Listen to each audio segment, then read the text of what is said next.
This week on Rocks in a Hard Place. Where we're going now is the site for where 30 rockets were fired, of which the majority landed on camp. It's a long night for B-Flight as they overwatch militia rocket sites. The way the militia used to run things were, if you don't do what we want you to do, we'll kill you and your family.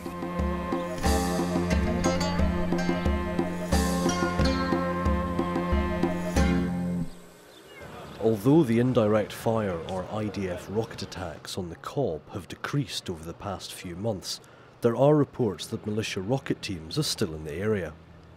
Today, it's B-Flight's task to go and check out the intelligence, and this time they literally have a surprise up their sleeves. These wristbands are part of the PSYOPs campaign in Iraq.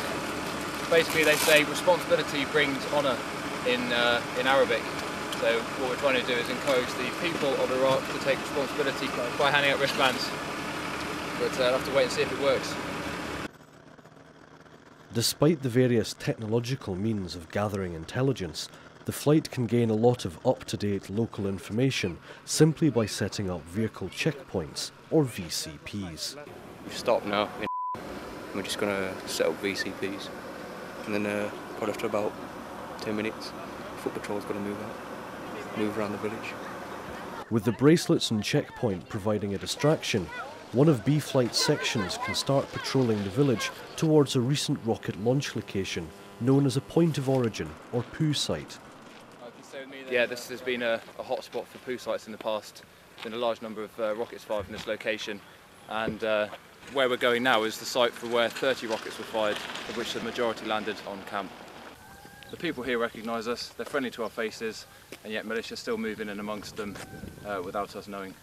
They dress the same, they look the same, speak the same, whereas we stand out like a sore thumb. After taking in a general view of the village, there's a chance for the lads to take a quick rest before the last light of the day fades. Certainly seems more lively, like all around the place. Yeah, it does, yeah. You know, the first half of the tour we were coming in here, you might find a small pocket of where people were gathering quietly, but you wouldn't see bits and bobs and pairs and small groupings scattered all over the place, and it shows that the village is starting to be more relaxed and feel safer in themselves. The way the militia used to run things were, if you don't do what we want you to do, we'll kill you and your family. As long as they're happy and achieving their aim, they don't really care about civilians who get caught in the crossfire, because then they can just blame it on us anyway.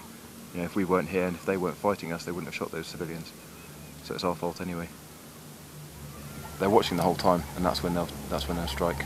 And they know that we tend to do 6-month tours, so now we're hitting the 3-4 month point. This is when we need to be on our toes the most, which is why it's important to keep an eye on the lads and just keep them working hard out on the patrol. Into the buildings on the other side, just to try and draw attention away from ourselves, which we're not achieving at the moment. And then once we get rid of all the clingers on, we'll then push back into the light location and just overwatch the POO site. After a short delay, and with the camera light turned off, the section move covertly into position so they can overwatch the target site. Pushed out sentries or men around the edges to keep eyes on. They're set up in pairs, buddy-buddy, so they can take it in turns to rest and keep eyes on. Because they've got to work quite hard on the patrol, both physically carrying the kit and moving around, but also by staying sharp and watching their surroundings and environment to make sure they know what's going on. And now moved into a lay-up position or lurk, and we're overwatching what's a known POO site or point of origin for rocket attacks fired at the Cobb. The idea being that by overwatching it, if we've been seen moving in, we're denying the use of that ground and deterring the insurgents from coming in and using it. And if they don't know we're here, we're in a position to fix and strike should the need arise.